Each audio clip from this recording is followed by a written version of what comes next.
bienvenue sur Europe 1. Jusqu'à 1h, vous avez entièrement carte blanche puisque c'est vous qui composez le menu de cette émission en parlant de tous les sujets qui vous tiennent à cœur. Vous pouvez appeler le 39 21 où vous attendent Asiba et Julie ainsi que Philippe Chartier qui réalise l'émission. Vous pouvez également y participer en envoyant vos courriels sur le site europe1.fr ou vos SMS au 7 39 21 en commençant vos messages par le mot nuit. Jusqu'à 1h sur Europe 1, Caroline Dublanche. Et on va commencer tout de suite avec Sylviane. Bonsoir. Oui, bonsoir. Bonsoir Sylviane. Voilà, bonsoir. Alors, je suis un petit peu intimidée. Je sais pas si je vais pouvoir donner tout mon fil conducteur. Voilà, je suis à la retraite. J'ai 51 ans. Bon, je vais peut-être en faire bondir certains. Oui, certainement. Vous êtes retraitée de la fonction publique. D'accord. Qu'est-ce que vous faisiez ? J'étais agent territorial dans une mairie et j'ai eu 3 enfants. Ah oui, d'accord. Mhm. Voilà. Oui. Donc avec la nouvelle réforme, disons que ça m'est tombé dessus, c'est le mot, il y a un an. Oui, vous n'êtes pas ravie de ça ? Non, pas du tout. Je le vis très très très mal. Ah, comme quoi, hein. Finalement, il y en a qui seraient tellement heureux de pouvoir prendre leur retraite, on n'est jamais content. Oui. Mais je les comprends. Enfin, oui. je les comprends. Mais alors, vous êtes relégué d'un seul coup à 51 ans, je peux vous dire. Il y a un an, on m'a appelé en disant, oui, va falloir que tu réfléchisses pour ta retraite, parce que si tu travailles 10 ans de plus à ton niveau, tu risques de ne pas gagner la même chose en partant maintenant. Oui. Ah oui. Donc, mon mari, qui est plus économe que moi, a vite fait le calcul, et même si je partais, je suis partie, disons, j'ai fait mon courrier au mois de février, temps de calculer mes vacances, on m'a dit, hop, le 25 mars, tu t'en vas. Oui, donc ça a été vraiment très très rapide. Vous n'avez pas tout préparé. J'ai mes vacances de toute la fonction publique. Bon, c'est vrai que nous sommes très très gâtés. Et au 1er juillet, hop, j'étais en retraite. 25 mars, vacances. Courrier, vacances. 1er juillet, retraite. Bon, je me suis dit, bon, allez hop, tu vas pas te déboussoler, tu vas faire du bénévolat. Oui. Je me suis mis à fond dans le bénévolat. Qu'est-ce que vous faites comme je fais des travaux manuels dans une maison de retraite. Avec les personnes âgées. Voilà, tout à fait. Oui. Donc je me suis investie, même de trop d'ailleurs, parce que en ayant quand même 2 grands enfants encore à la maison. Ah, ils sont encore avec vous. Mais on termine leurs études. Ils ont quel âge ? Alors 25 et 21 ans. Ah oui, donc vous êtes encore bien occupée. Oui, alors ce qui fait, c'est que tout le monde se prépare le matin, et moi je me retrouve bêtement à la maison. Oui, c'est ce qui est compliqué pour vous, c'est de pas être dans le rythme, dans le mouvement. Pas du tout. Tout le monde part. Tout le monde part. Alors quand je dis aux gens, ah mais je suis retraitée, ils me regardent physiquement. Oh, vous avez de la chance, vous êtes jeune. Oui. Bon, alors je me dis, tiens, c'est bien, c'est sympa, tout. Oui. Donc, je vais dire, dites donc, si je suis jeune, je vais peut-être faire autre chose. Comme je vais à la maison de retraite assez souvent, que ça passe bien, que je vois ce que font les aides. Oui, vous préparez pour aller à la maison de retraite, c'est pas forcément stimulant. Non, mais ça me plaît, de toute façon. Bon. J'aime bien les travaux manuels, Oui. ça ne me gêne pas. Puis en plus, je les considère pas comme des personnes âgées. Moi, il faut que ça pulse, Et elles pulsent, en plus, Oui, elles sont encore valides, elles sont demandeuses. Même si c'est pas bien fait, si j'ai du mal des fois à appliquer certains trucs et qu'elles le font plus ou moins bien. Mais elles le font, moi il faut que ça soit leur travail, c'est pas le mien. Donc je me suis dit, comme je travaille beaucoup avec travailler, comme je suis bénévole avec les aides-soignantes, tiens, je vais essayer de faire une formation d'aide-soignante. Oui. J'ai mes enfants étant étudiants, je dis bon, je vais me relancer. Alors maintenant, je suis plus jeune, je suis vieille. C'est ce qu'on vous dit ? Voilà. Quand vous vous êtes renseigné pour la formation, on vous a dit que vous étiez trop âgé? Oh, alors, ça a commencé comme ça. Oh, j'ai dit non, je vais prendre des cours par correspondance. Je vais préparer le concours. Comme j'ai une équivalence, j'ai pas besoin de passer l'écrit, je passe que l'oral. Oui. Donc, mon tuteur m'a appelé l'autre fois, mais il a dû me dire au moins 15 fois que j'étais vieille, hein. Ah, il vous l'a dit comme ça, en plus? Ah ben, couramment. Il m'a dit, je vous prépare à l'examen, mais vous savez, on va vous dire que vous êtes vieille. Est-ce que vous êtes capable de prendre des consignes de la part de quelqu'un qui est plus jeune que vous? Oui. Bah, c'est normal que si je suis sous la tutelle d'une infirmière, si elle est plus jeune que moi, elle a quand même de l'expérience, c'est normal. Alors avant, j'étais jeune retraitée, je m'ennuyais. Je décide de m'en sortir et maintenant, je suis trop vieille. Alors, moi, je ne sais pas ce que veut la société exactement. Moi, dans le monde du travail, c'est terrible, mais c'est vrai qu'à 45 ans, déjà, on est vieux. Hein. C'est vraiment... c'est malheureusement, oui, c'est ça. On fait partie des seniors, ce qui est complètement faux. Mais ce qui veut dire par là, alors il disait, c'est est-ce que vous êtes à même est-ce que vous allez accepter l'autorité d'une plus jeune? Ah mais moi, ça m'est complètement égal. Moi, j'ai ma fille qui va travailler dans le paramédical, qui fait une formation de paramédical. Elle me donne certaines... Pas que je suis ses cours, mais on discute de certaines choses. Donc, moi, ça ne me gêne pas que ma fille me donne certains conseils. Non, mais c'est en même temps, on peut comprendre qu'il vous pose la question parce que ça peut être parfois un peu compliqué de se retrouver avec dans ce rapport comme ça d'autorité avec des personnes plus jeunes et il faut pouvoir peut-être l'accepter. Il y a des personnes qui n'ont pas forcément cette sagesse, ce recul et d'accepter que ce partage d'expérience parce que comme vous dites, vous avez raison, on apprend tous les jours. On apprend tous les jours. Ouais. Alors, et vous avez ce désir-là en plus. Ça risque d'être conflictuel. Mais moi, je suis désolée. Je veux progresser, je veux avancer, je veux sortir du type... Enfin, j'ai 51 ans, je l'admets. De toute façon, rien qu'en regardant mes enfants, de toute façon, vu leur âge et leur grandeur, bon, ils sont pas de maintenant. C'est une évidence, mais je trouve que la société nous fiche dans un... Je sais pas, on dit tous que maintenant on vit plus vieux, enfin, on est plus en forme qu'avant. Oui, non, mais c'est vrai qu'à 50 ans, à 51 ans, forcément, vous vous sentez pleine d'énergie, pleine d'allant, vous ne vous voyez pas rester chez vous juste à faire du bénévolat. Non, pas du tout. Alors j'essaie de me remettre dans les rails, en fin de compte. Puis alors, quand vous êtes retraité, on vous dit que vous êtes jeune. Et quand vous voulez retourner dans la vie active, on vous dit que vous êtes vieille. Oui, non, mais je comprends. Je comprends que c'est difficile parce que c'est un âge où bon vous avez pas envie vous avez encore envie, on sent que vous avez cette curiosité, cette envie d'apprendre et de pas rester comme ça.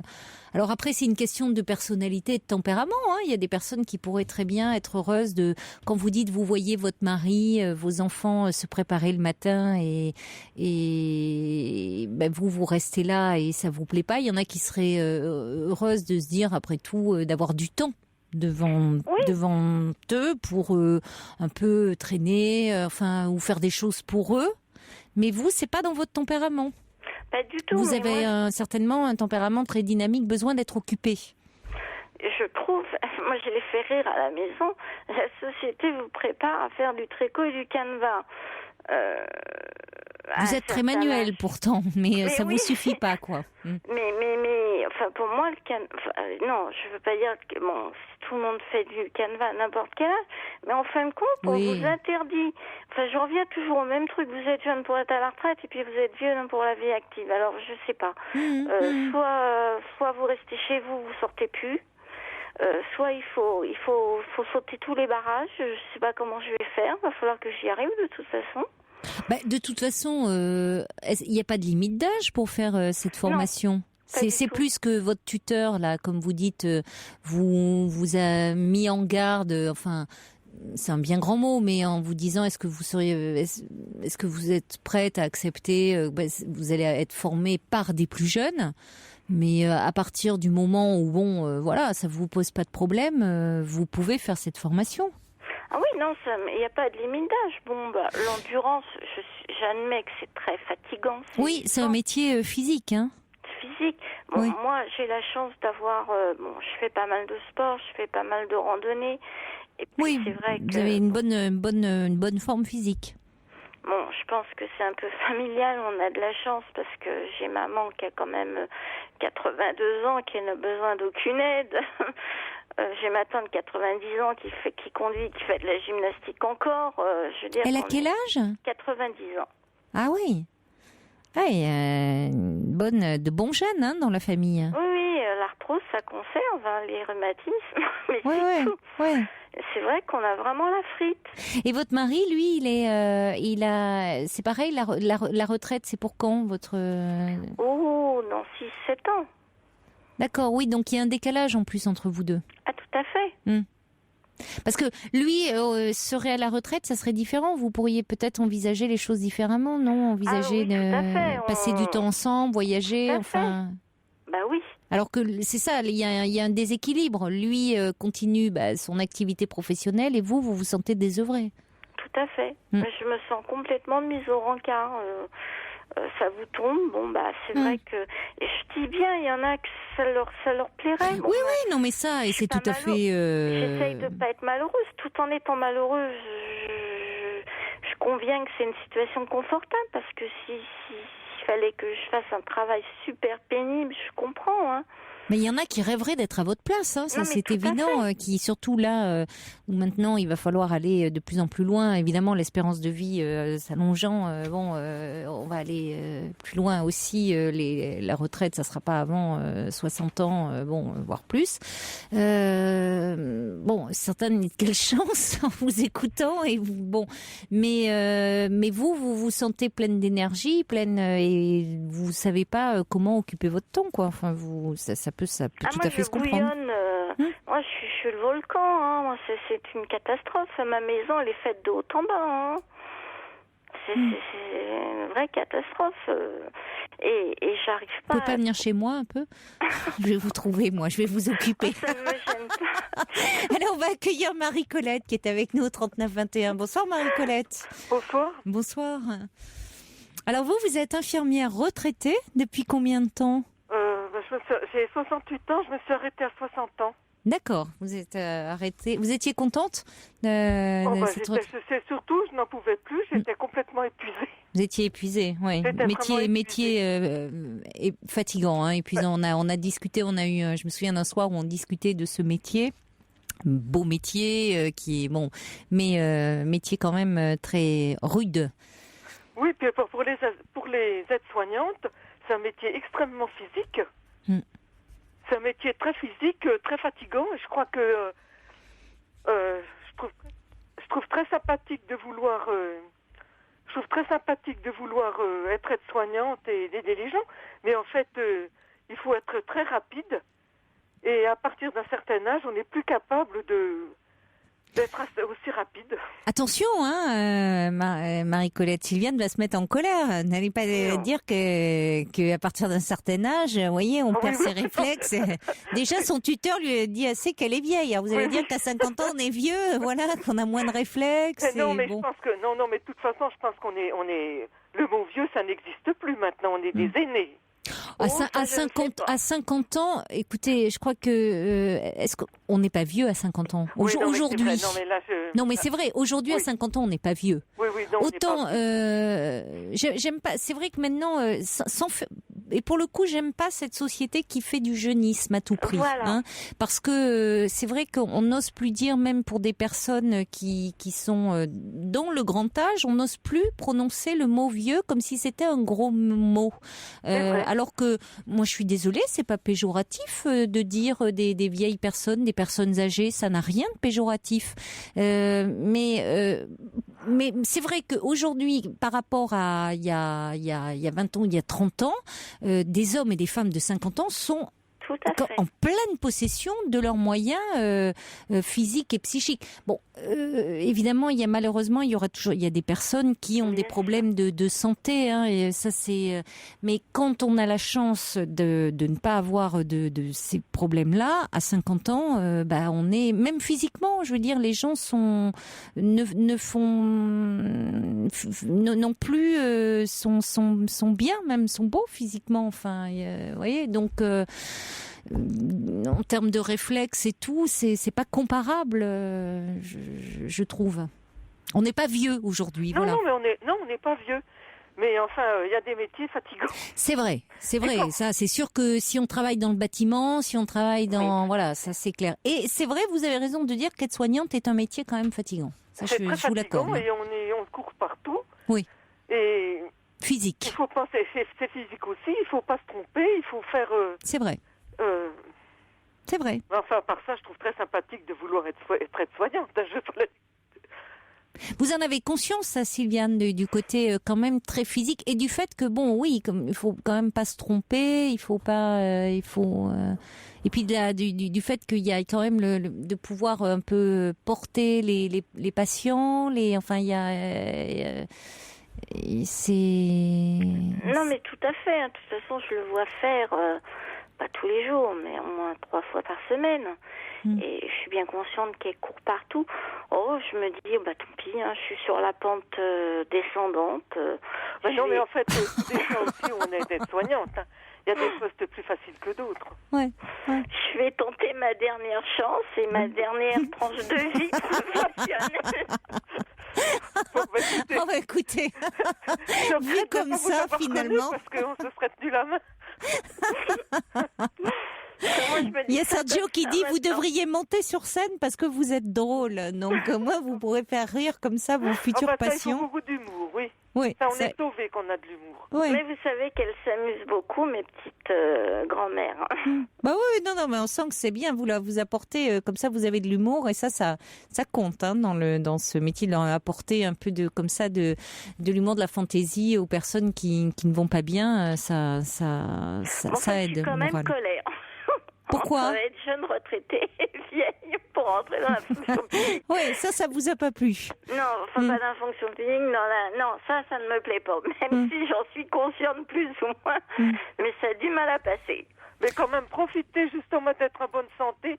Profitez du temps que vous avez. Si vous saviez comme j'ai été heureuse, moi, quand j'étais en retraite, j'ai eu l'impression de renaître. Ah oui, à ce point-là? Oh oui. Une renaissance pour vous. Pourquoi? À quel niveau? Pour moi, ça a été vraiment une renaissance. Je me suis lancée dans des activités que j'avais jamais eu le temps de faire. Moi, toutes mes dernières années de travail, mais je faisais plus rien que mettre au boulot dodo.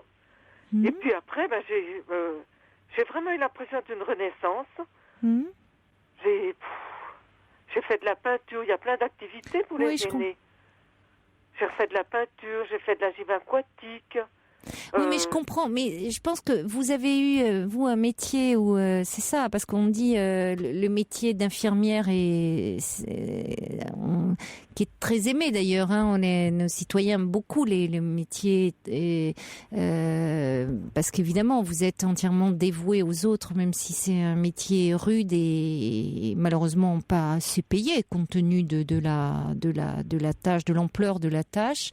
Et je comprends que vous appréciez d'être à la retraite et d'avoir du temps pour vous occuper de vous et pour faire des activités où vous pouvez vous consacrer à vous, vous épanouir, vous dites de la peinture, Non, puis comme j'aimais quand même beaucoup les personnes, je fais aussi une activité bénévole avec lequel je suis en contact avec des gens, mais je le fais parce que c'est moi qui le veux et je ne suis pas obligée. Oui, à votre rythme. Oui. Voilà, c'est différent. Non, puis personne m'oblige, je le fais parce que je le veux. Voilà, oui, c'est ça, c'est complètement différent. Ouais.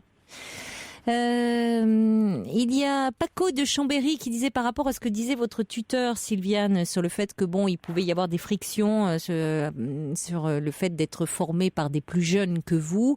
Paco dit il n'y a pas de honte à apprendre de plus jeunes que soi dès lors que la compétence est reconnue.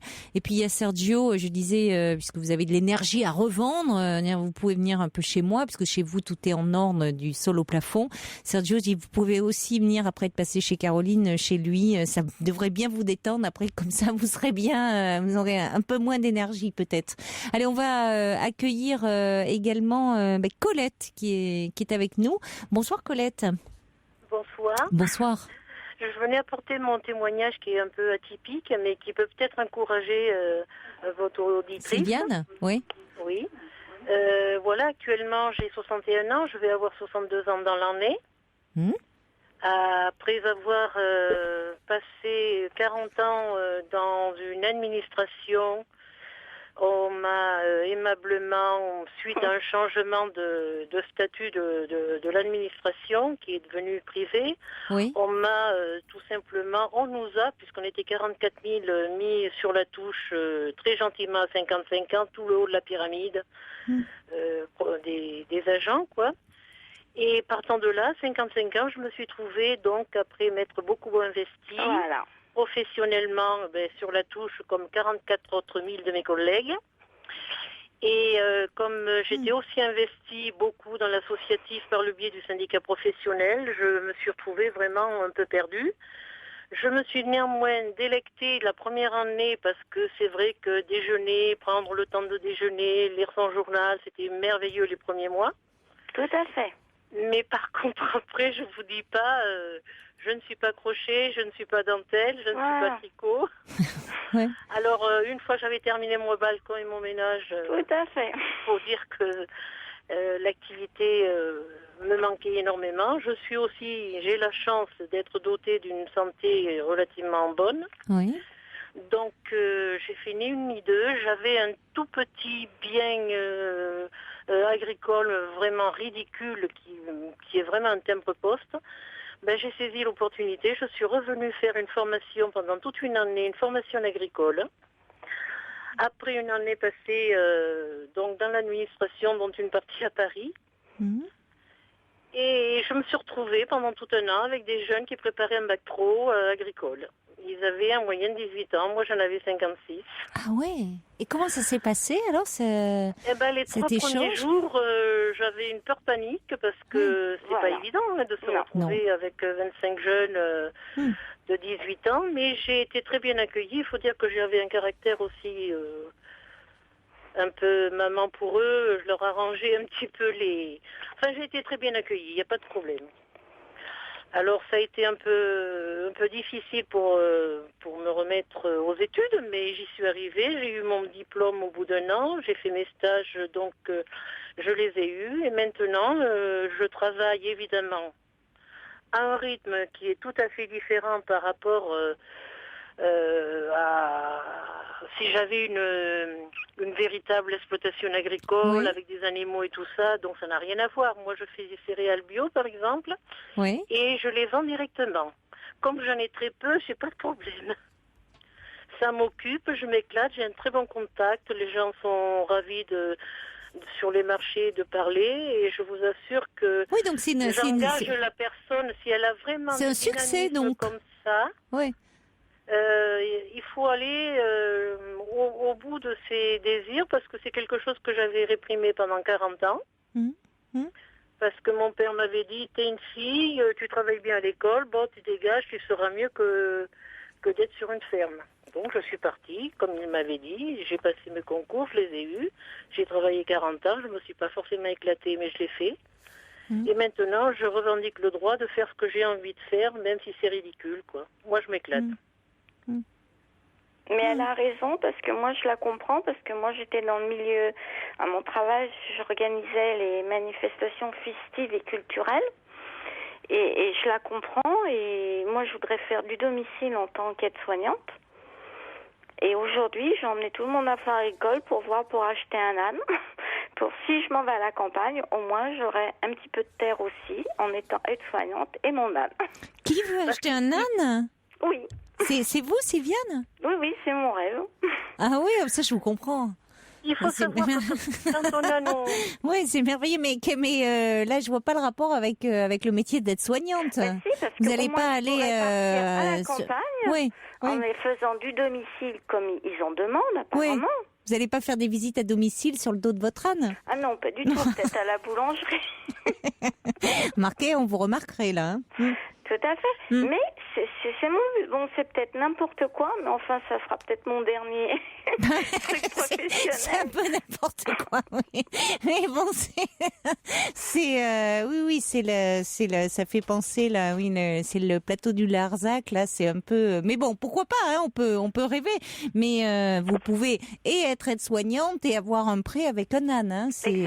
Voilà. Mais c'est intéressant votre témoignage, Colette, parce que vous dites c'est quelque chose, c'est un rêve que vous aviez réprimé parce que votre père n'était aussi, vous disiez bah non, c'était pas une voie pour une fille, et vous avez pu enfin le réaliser, le concrétiser, et vous êtes très heureuse, très épanouie. Il faut bien voir aussi que l'objectif n'est pas le même. Mon père a eu raison, je le remercie pour ça. Parce que là, actuellement, je vis sur cette ferme, mais il faut savoir que j'ai des revenus quand même de retraite. Donc, j'ai une philosophie de travail qui ne serait pas la même si j'avais travaillé à 20 ans, 30 ans, avec une famille à nourrir, des études à payer et tout ça. Le stress et l'angoisse auraient été là en permanence.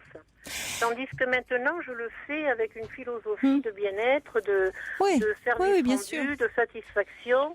Je n'ai pas ce stress que peuvent connaître beaucoup de mes collègues qui ont 20 ans ou 30 ans de moins. Alors, beaucoup de réactions arrivent au 39-21, donc je vous propose qu'on les accueille. Finalement, vous voyez, Sylviane, votre témoignage... Ah non, c'est pas affreux, au contraire. Il y a Jacqueline, qui envoie un mail pour dire « Allez-y, Sylviane, foncez à la retraite à 55 ans. J'ai personnellement repris des études. Je suis maintenant psychomotricienne. Je travaille avec les personnes âgées et je suis très heureuse de cette nouvelle vie professionnelle. » Et puis, on va accueillir maintenant Sophie. Bonsoir, Sophie. Bonsoir, Caroline. Bonsoir. Bonsoir. Mais déjà, merci d'avoir pris mon appel. Parce que je vous écoute très, très régulièrement. Je travaille de nuit, donc ce qui me donne la possibilité de, entre guillemets, de vous écouter tout en travaillant. Qu'est-ce que vous faites ? Bah oui, ce qui est un plaisir. Donc moi, je suis aide-soignante depuis une 30aine d'années. Oui. J'ai commencé à travailler avec des enfants inadaptés. J'ai fait de la psychiatrie, j'ai fait de la traumato. Enfin, je suis passée un petit peu par tous les services. Et ce qui m'a apporté beaucoup de joie, beaucoup de peine, beaucoup de tout ce qu'on peut recueillir dans ce travail. Et en écoutant, je me souviens plus du prénom. Alors il y a Sylviane, Marie-Colette et Colette qui sont avec nous. La toute première auditrice. Sylviane. Sylviane, oui. Voilà.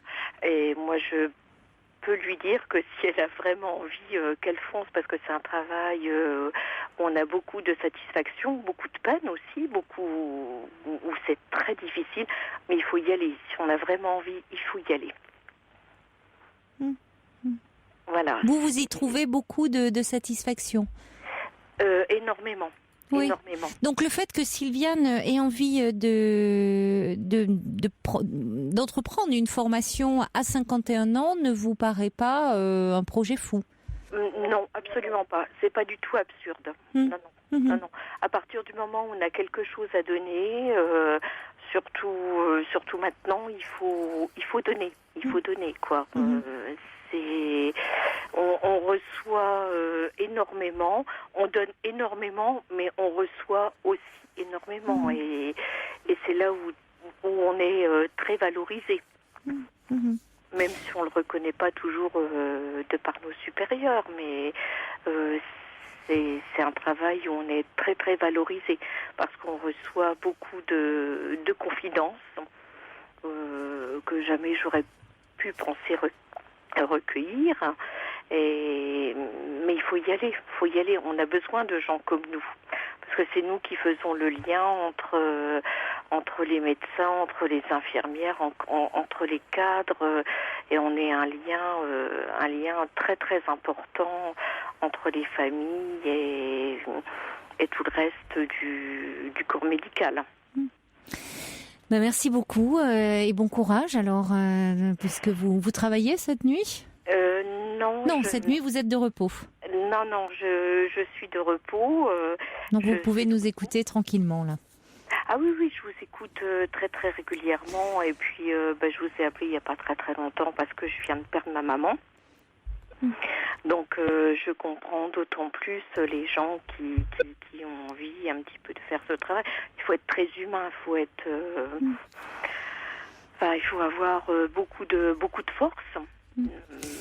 Parce que c'est un travail qui demande énormément d'investissement. Oui, et physiquement et moralement. Surtout moralement.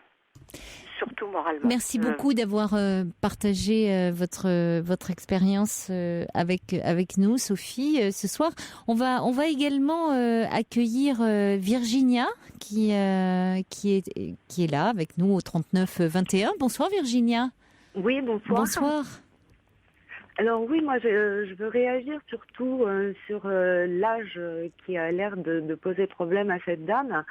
Donc j'ai aujourd'hui 57 ans et il y a 2 ans, j'ai travaillé 30 ans dans une grande entreprise, dans un service de ressources humaines.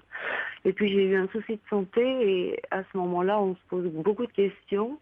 Et donc, je me suis rendu compte, en fait, que j'avais envie de changer. Je n'avais plus envie d'être derrière un ordinateur. Et donc, j'ai fait un bilan de compétences et je me suis dirigée vers une école d'esthéticienne.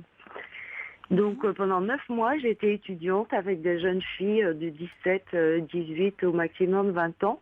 Ouais, c'est pas évident en plus là dans l'esthétique. Hein, et puis en plus, voilà, c'est un milieu de jeunes filles souvent très jolies en plus. Et donc voilà, mais c'était très très enrichissant. Les profs et les enseignants étaient aussi très jeunes et le fait d'avoir 1 ou 2 personnes un peu plus âgées dans un groupe comme ça de 20 ou 25 élèves, ça pose la classe. Et puis elles sont plus vives pour certaines choses, mais notre expérience et notre âge nous aident aussi beaucoup. Parce que nous avons un recul qu'elles n'ont pas. Nous venons pour vraiment réussir parce qu'on a un vrai projet derrière.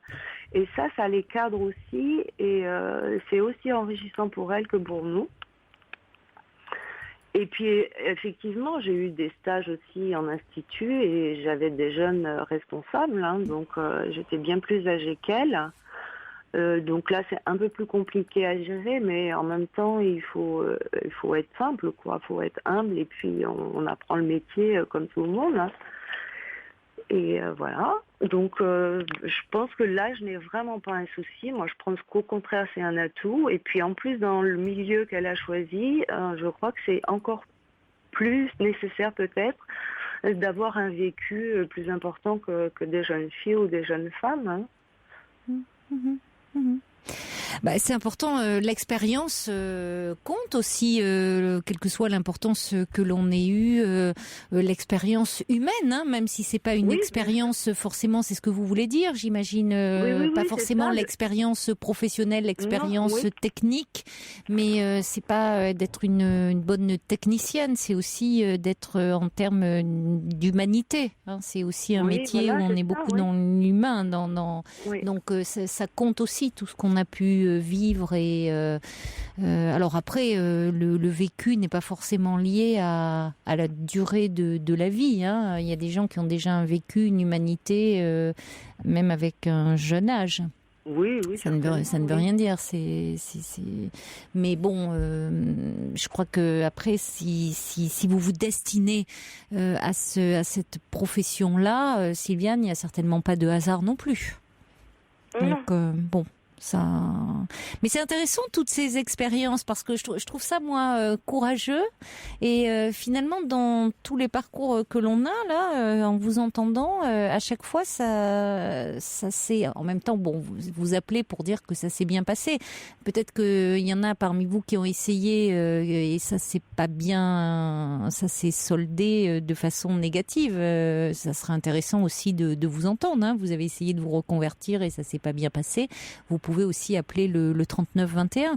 Mais là, c'est vrai que dans vos parcours respectifs, il y avait un vrai désir et vous êtes allé au bout de ce désir et ça a bien fonctionné. C'est-à-dire que vous étiez pas trompés, quoi, les unes et les autres. C'est intéressant d'ailleurs parce que c'est à chaque fois des femmes, hein, j'entends. Il n'y a pas d'hommes là qui appellent. Je ne sais pas si c'est significatif, mais alors est-ce que parce que vont au bout de leur parcours professionnel, est-ce qu'ils s'arrêtent moins tôt? Est-ce qu'une fois qu'ils n'envisagent pas après de se reconvertir? Je ne sais pas. Est-ce que c'est significatif qu'il n'y ait que des femmes qui appellent ce soir sur ce thème-là? On va accueillir Marie qui est également avec nous. Bonsoir Marie. Oui, bonsoir. Bonsoir à tous. Moi, je vais jouer un peu les troubles faits. Oui, vous avez un point de vue différent, mais c'est intéressant de vous entendre, justement. Mais parce que, effectivement, moi, j'ai 60 ans passés, j'ai bientôt 61 ans, et que malheureusement, je vais devoir continuer jusqu'à 65 ans. Oui. Que j'ai 2h30 de transport par jour, que c'est très dur. J'ai de la chance d'avoir encore un travail, d'accord, j'en suis consciente. Et j'aurai une petite retraite, j'ai pas de mari, j'ai pas d'enfant. Et j'avoue que je rêve de la retraite tous les matins et que c'est très dur. C'est vraiment dur physiquement. Qu'est-ce que vous faites comme travail? Moi, je suis assistante de direction. Ouais. Et c'est quand même stressant parce qu'il faut tenir... il faut tenir comme quand on a 30 ans par rapport aux autres.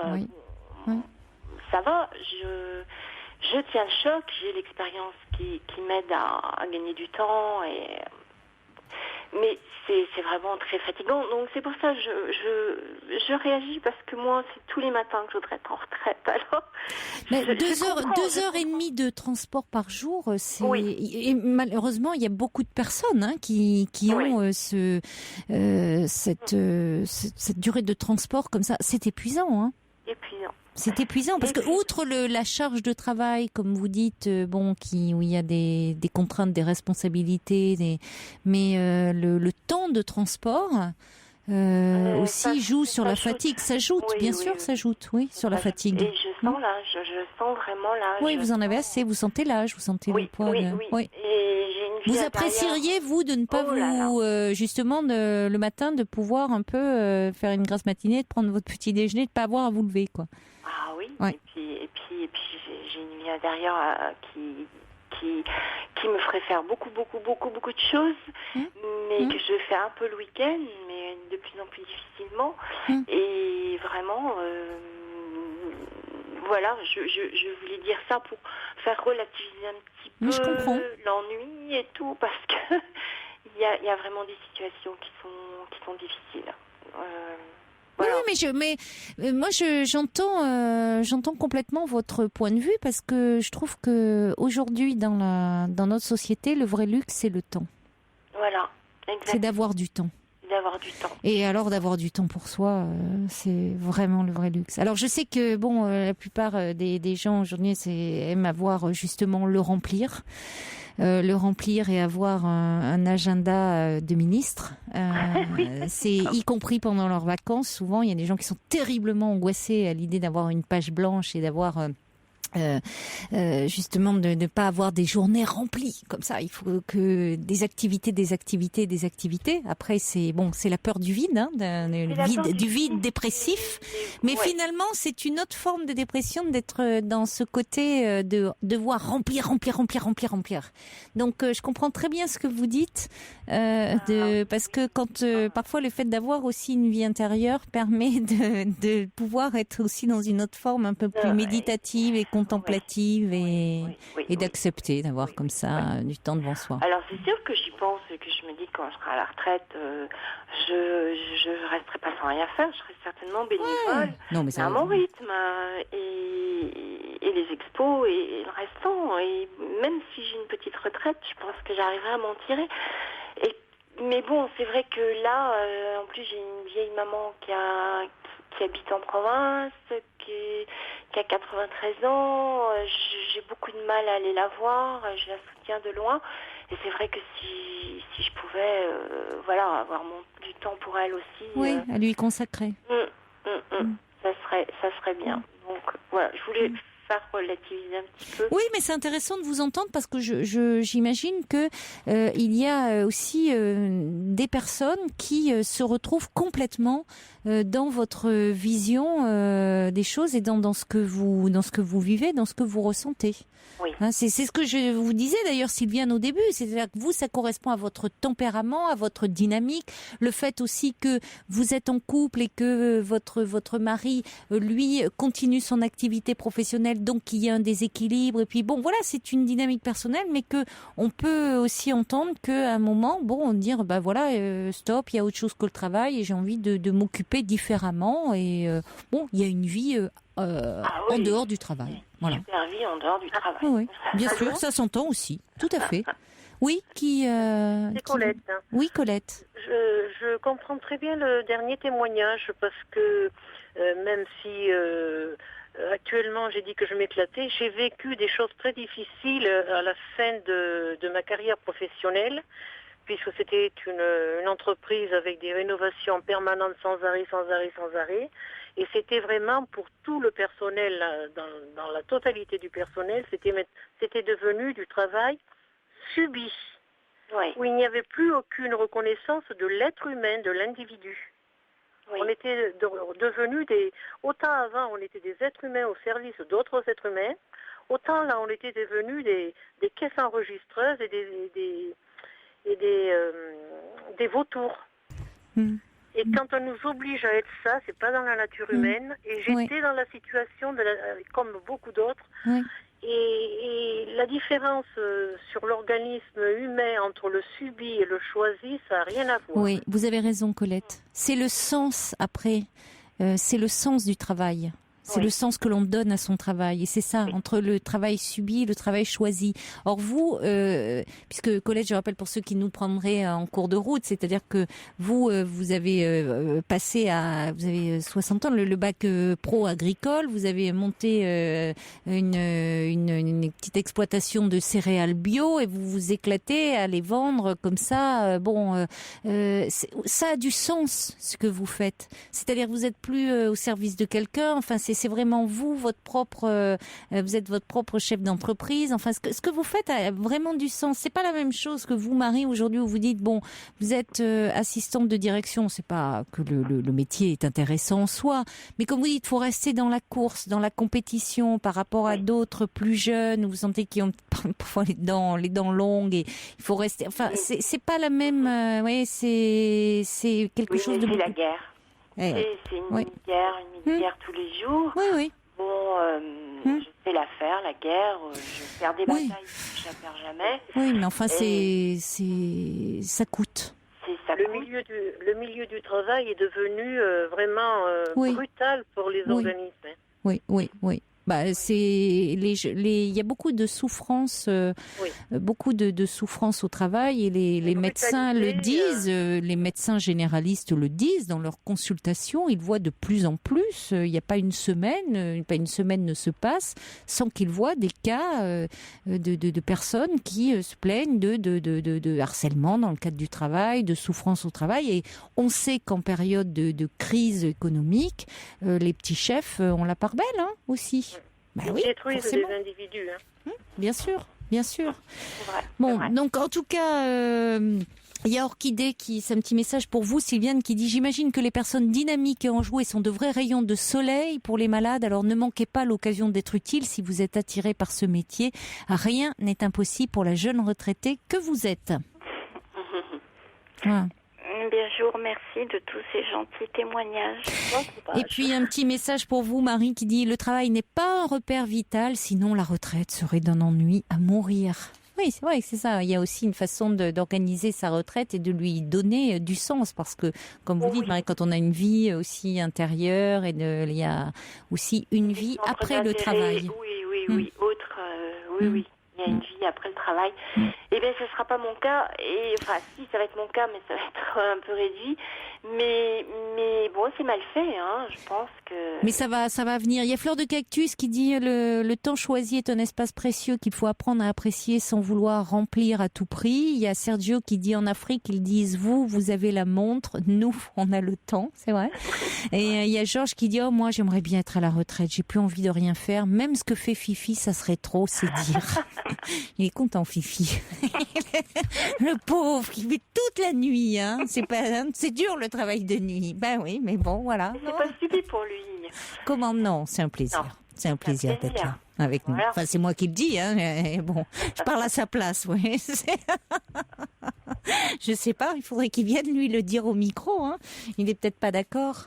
Bon, en tout cas, ça a été un plaisir de parler avec vous toutes. Donc, écoutez, plein de bonnes choses. Accrochez-vous, Sylviane, parce qu'on sent beaucoup de peps et d'énergie. Donc, vous n'avez pas du tout... il y a plein de vitalité dans votre personnalité. Donc, allez au bout de ce projet qui vous tient à cœur.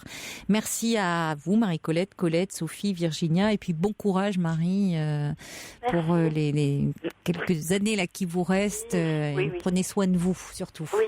Au revoir. Merci beaucoup. Merci, bonsoir. Au revoir. Un petit mail de Liliane qui dit « Voici un témoignage qui rejoint celui de Marie. J'ai 57 ans et demi et j'aspire à la retraite à l'heure où on voudrait faire marche arrière et arrêter le temps. Je voudrais être à 2 ans, voire 3 ans plus tard pour pouvoir ne plus appréhender les journées de travail, épuisées par 40 années de travail non choisi dans l'administration, non motivant, puisque exécutante, devant suivre un protocole alors que j'aspirais à un métier de photographe que j'exploite pendant mes loisirs. J'effectue des expositions, mon corps parle, j'ai des tendinopathies présentes sur les 2 bras. L'ostéopathe que je vois pense que c'est beaucoup dû à l'émotionnel. Travailler plus pour gagner moins, c'est mon cas. Gagner juste le SMIC à l'âge de la retraite. Merci l'administration, dit Liliane.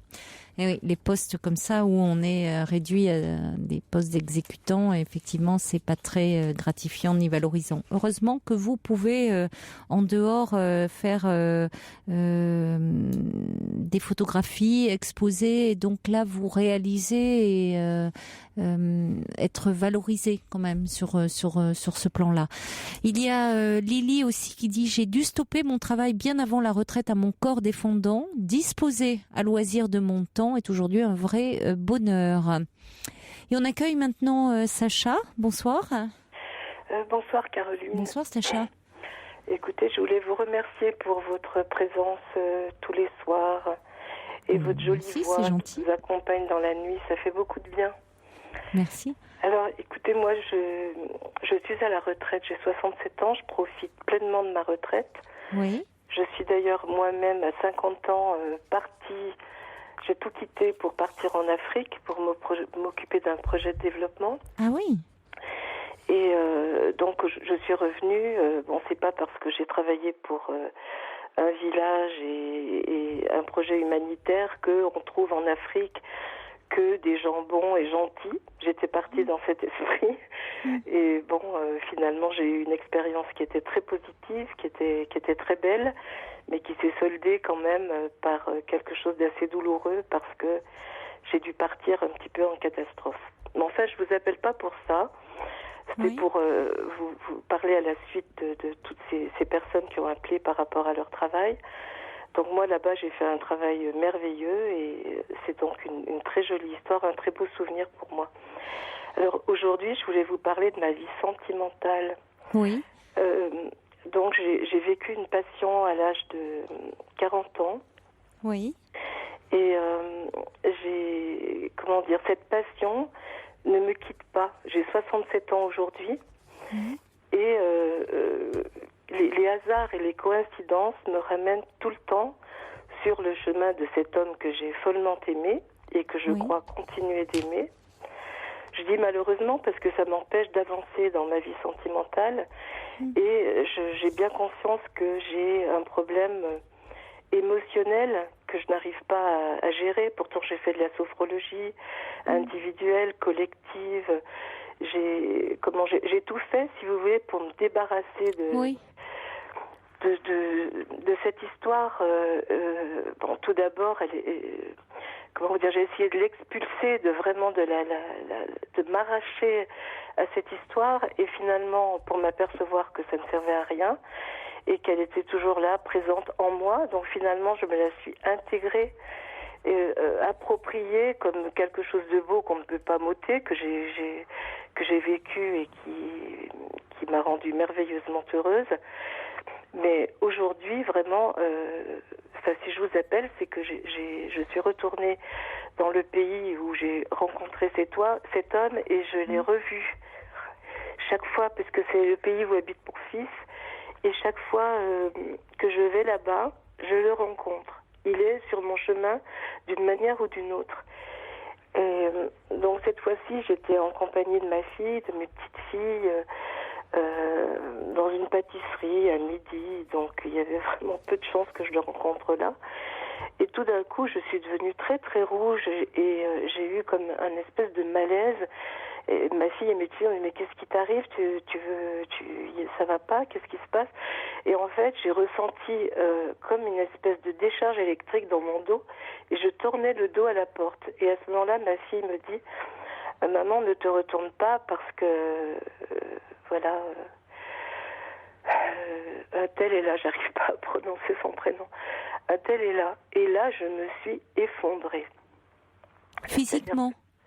Oui, je me suis mise à pleurer, je n'étais plus moi-même, j'étais submergée par l'émotion, et en fait, je l'ai pas vu rentrer, je l'ai même pas vu, parce que je me suis sauvée. Vraiment, je pouvais pas du tout affronter ça. Et depuis, alors je suis malade, ça m'a complètement chavirée. Et bon, je l'avais revu dans d'autres circonstances depuis, parce que ça fait quand même maintenant plus de 20 ans.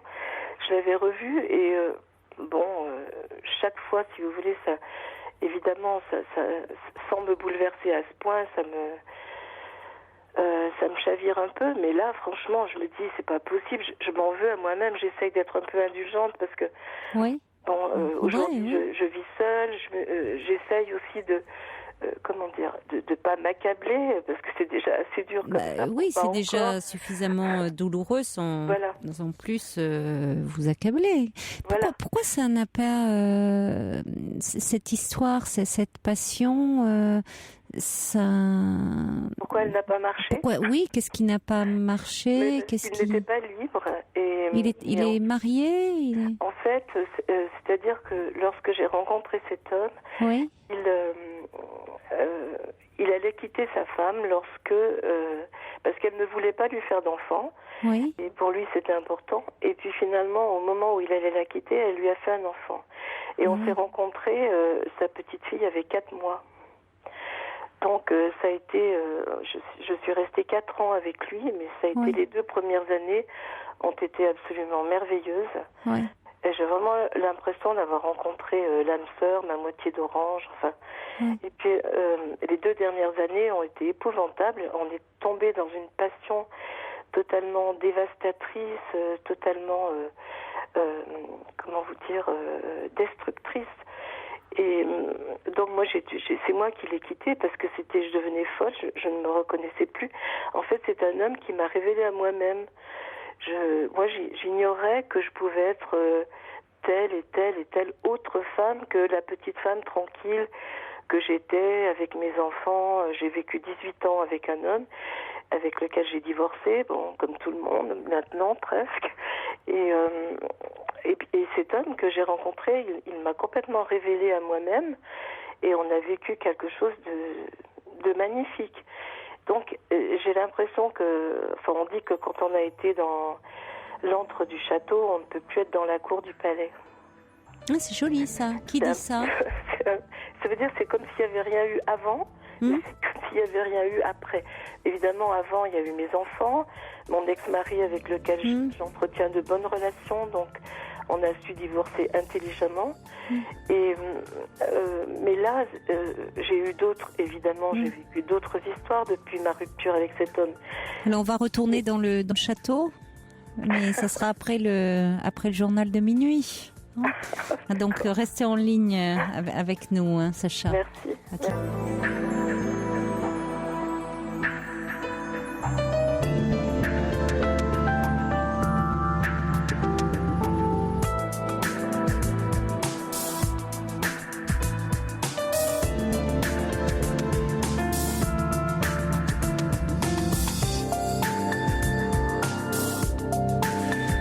Royaume de la nuit, vous êtes les bienvenus au 39 21 pour nous parler de tout ce qui fait votre vie. Vous voyez comme vous nous inspirez, Sacha, avec votre magnifique histoire d'amour, votre passion dont vous avez commencé à nous parler juste avant le journal de minuit.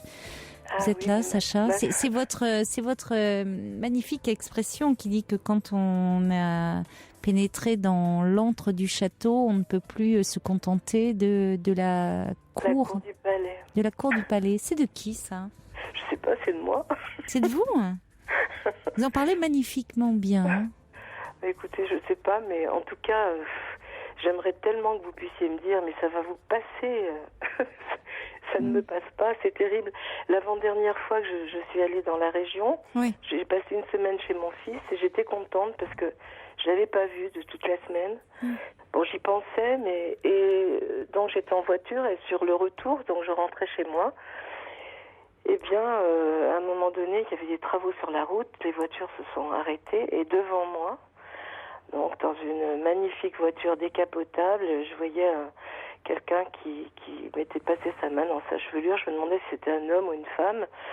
Et je me disais, oh là là, comme il se la pète, ou comme elle se la pète, je sais pas, c'était très frimeur. Et c'était lui. Je me suis dit, mais décidément, je ne pourrai jamais m'en défaire, quoi. Il est constamment sur ma route. Mais alors, quand vous vous croisez comme ça, parce que quand puisque... Mais là, il s'est arrêté, il m'a vu dans le rétroviseur. J'allais vous demander, est-ce que vous êtes... Puisque c'était donc... vous aviez 40 ans, c'était il y a 20 ans, vous avez mis fin... Votre passion a duré 4 ans, vous y avez mis fin... Après, je suis partie en Afrique, donc j'ai vécu d'autres histoires, mais jamais je n'ai pu, oublier cette histoire. Et donc là, quand je l'ai rencontré sur la route, c'était il y a 2 ans, il m'a fait signe et il y avait un renfoncement juste avant un feu. On s'est arrêté et donc il était pressé. Bon, c'est un avocat de la région. Un peu le Vergès de la région qui défend que des affaires indéfendables. Et c'est un avocat assez véreux et donc il partait, il avait un rendez-vous important et donc il a descendu de sa voiture, il est venu, il m'a embrassé. Voilà, tu es toujours aussi ravissante. Et vraiment, c'était insupportable pour moi parce que c'est un homme qui m'a appris la légèreté. Parce que moi, j'étais quelqu'un d'assez profond. Enfin, je vivais pas dans la légèreté comme ça. En fait, c'était très très ludique la vie avec lui. C'était léger, ludique. Je peux pas vous expliquer, c'est presque indicible. Et donc. Là, quand je l'ai vu repartir dans sa voiture, je sais qu'il n'y a plus rien de possible. On a pris des chemins trop différents. Moi, je suis allée vers l'humanitaire. Lui, il est dans, dans l'apparence, le matérialisme. On a pris des chemins totalement opposés. Et malgré tout, parce que je sais très bien que je ne pourrais rien vivre avec lui. Mais il vous attire toujours autant. C'est affreux. Mais... Vous le trouvez toujours aussi séduisant, malgré tout. Voilà. Oui, mais ça n'empêche pas. Oui, c'est ça parce que vous dites même si Et oui, même si il y a une partie de vous dites avocat véreux, vous dites vous êtes plutôt dans des causes humanitaires, même si vous avez dit dans l'humanitaire il n'y a pas non plus que de belles personnes et tout n'est pas, faut pas, voilà, dans l'humanitaire il y a aussi la face sombre, des gens qui, il n'y a pas que des gens bien non plus, même si la cause est noble, mais et cet homme, peut-être ce qui vous plaît aussi, c'est comme vous dites, il a cette partie plus légère, plus. Oui, et puis je sais qu'il m'aime. Je veux dire, je sais que notre amour est tout à fait réciproque. Je suis pas en train d'alimenter. Mais pourquoi aujourd'hui, il est toujours avec sa femme? Non, il l'a quitté pour une femme il est resté 7 ans avec une autre femme qui, m'a-t-il dit, qu'il n'aimait pas du tout, parce qu'en fait, c'est quelqu'un qui, c'est un avocat, donc non seulement il ment à tout le monde, mais il se ment à lui-même d'abord, et donc, je sais pas, c'est quelqu'un qui a un problème avec la vérité, et moi je suis en quête de vérité, je l'ai toujours démasqué, c'était quelqu'un d'infidèle aussi. Donc, je l'ai toujours démasqué, acculé à la vérité. C'était pas facile pour lui, mais je sais qu'entre nous, il y a quelque chose de très fort. C'est pour vous dire à quel point j'ai senti un malaise, mais comme une décharge électrique, c'est-à-dire c'est complètement magnétique entre nous. Eh oui, ça s'explique pas, ça. Oui, non, mais il est radicalement différent de vous, dans les valeurs, mais en même temps. Mais on s'est trouvé quand même. Comment? On s'est quand même trouvé. Oui, mais vous savez, le problème de ces histoires, c'est elles marquent au fer rouge, d'autant plus qu'elles restent inachevées. Voilà, c'est ça. C'est ce que j'allais vous dire. C'est terrible parce que. Oui, c'est inachevé. Oui. Voilà, il y a quelque chose d'inachevé. C'est d'autant plus le quotidien. Ah mais oui. Mais c'est ça, non, mais c'est inachevé et ça achève, je suis d'accord avec vous, mais parce que le quotidien finit par souvent, on le dit, user, venir à bout de la plus belle histoire d'amour et si on peut garder quand même de l'amitié et de l'estime pour l'autre, même si on n'a plus de sentiments amoureux, dans le meilleur des cas. Dans le pire des cas, malheureusement, on peut ne même plus avoir d'estime pour l'autre, c'est terrible. Oui. Mais on va au bout de l'histoire. Alors que là, vous vous êtes séparés de lui, alors que vous l'aimiez toujours, mais parce que la situation devenait, vous supportiez plus, quoi. Non, mais c'était devenu totalement insupportable et même dangereux, parce que moi c'était une question de sauvegarde de santé mentale, parce que l'un et l'autre on devenait fous, quoi. On s'était ni avec toi ni sans toi. C'était abominable. Mais alors pourquoi aujourd'hui, puisque vous semblez dire que il reste de l'amour et qui est partagé, pourquoi vous n'essayez pas quelque chose avec lui? Parce qu'on a très peur, l'un et l'autre. Lorsque j'étais en Afrique, il a réussi à savoir que j'étais partie en Afrique et il était rentré en contact avec moi en me disant qu'il allait venir me rejoindre. Et puis moi, donc ça s'est mal terminé pour moi en Afrique. Je suis rentrée un petit peu en catastrophe et donc on s'est manqué à nouveau. En fait, ce ne sont que des chassés croisés, si vous voulez, qui n'arrivent pas à se réaliser. Et puis on est allé tellement loin dans la destruction qu'on a très peur. En fait, on a oui, mais quand vous dites que vous êtes allé loin dans la destruction, c'était pendant ces 4 années? Oui, c'était la dernière année. Mais c'était au moment où, à ce moment-là, il était encore avec sa femme? Non, parce que en fait, sa femme, il l'a quitté au bout de 6 mois. Je venais de le rencontrer, il l'a quitté au bout de 6 mois, malgré qu'il avait une petite fille de 4 mois. Donc, parce que notre histoire, elle a été fulgurante, quoi. Ça a été une rencontre très très forte et la destruction, qu'est-ce que vous voulez dire? Non seulement il n'arrivait pas à quitter son ex-femme, mais il en avait d'autres. Je veux dire que je l'ai trouvé parfois dans des situations qui moi me dépassaient totalement et il était par exemple capable de faire des parties fines, ce que j'ai découvert et qui, moi, m'avait totalement révulsée. Oui. J'étais possessive, excessive, enfin vraiment... moi-même, j'ai été très très dure avec lui parce que je l'ai tout le temps acculé à la vérité. Je l'ai toujours... Vous pensez qu'il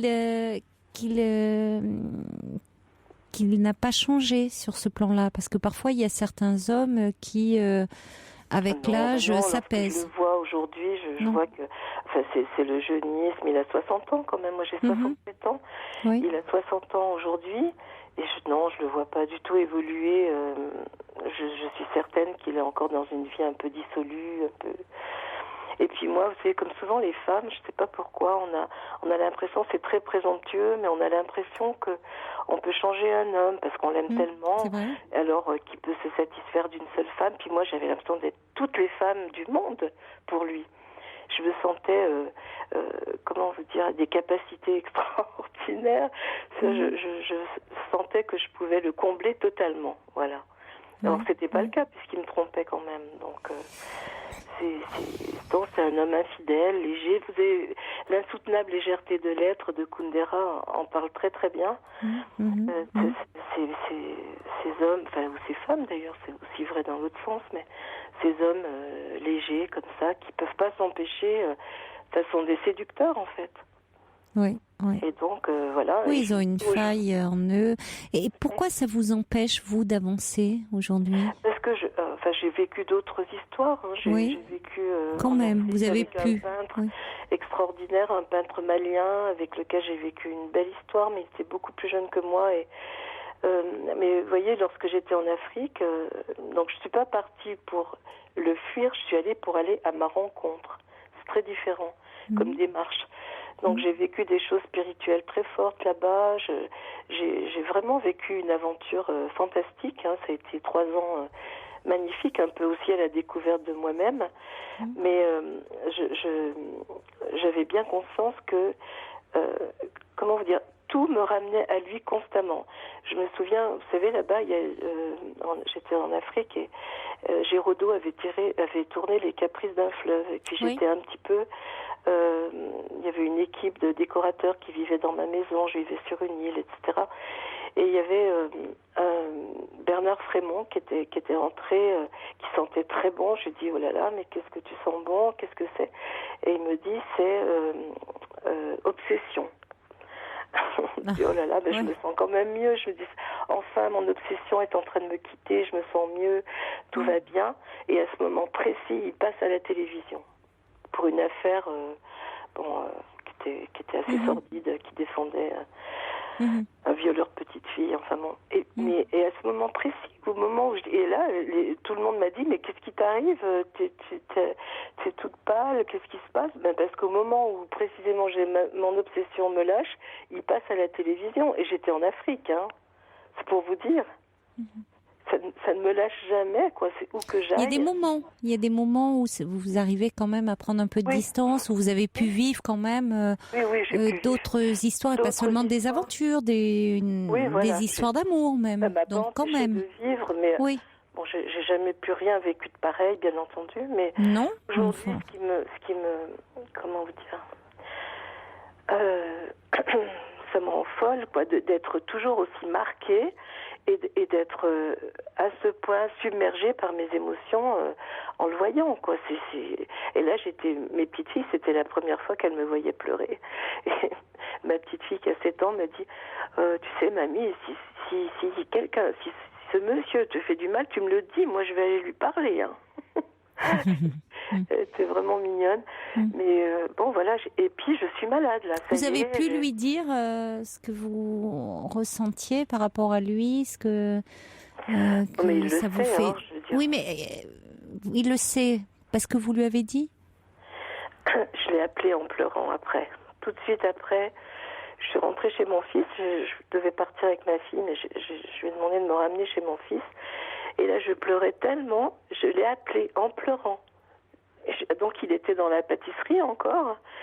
Et je pleurais et je lui ai dit, mais que c'était insupportable, que je supportais plus de le voir sur ma route, etc. Et il m'a dit qu'il ne pouvait pas parler puisqu'il était entouré. Mais bon, il n'a pas cherché il n'a pas cherché à vous rappeler. Non, pas du tout. Non, mais il m'a dit... je voyais qu'il était, affecté par mon... Parce qu'est-ce que ça ne vous aiderait pas de pouvoir le voir, parler avec lui, de lui exprimer ce que vous ressentez? Non, mais on l'a déjà fait, parce qu'une fois je l'avais rencontré, une autre fois je l'avais rencontré, et donc là il m'a dit il faut qu'on se voit, viens me voir à mon cabinet. Donc je suis allée le voir à son cabinet, et tout était intact, je veux dire, pour moi.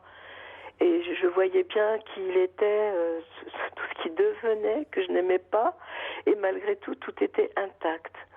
Et donc, je lui ai dit qu'il avait bien fait, que finalement, que c'était ce qu'il y a de plus important dans la vie, finalement, sont nos enfants, et qu'il a bien fait pour sa petite fille, qu'on a bien fait de se séparer, etc. J'étais très raisonnable. Il vous évoque quelqu'un, cet homme, dans votre histoire, comme ça, au fond... peut-être quelque chose de mon père. Oui. Peut-être. Enfin, dans quelle mesure? Rien à voir avec...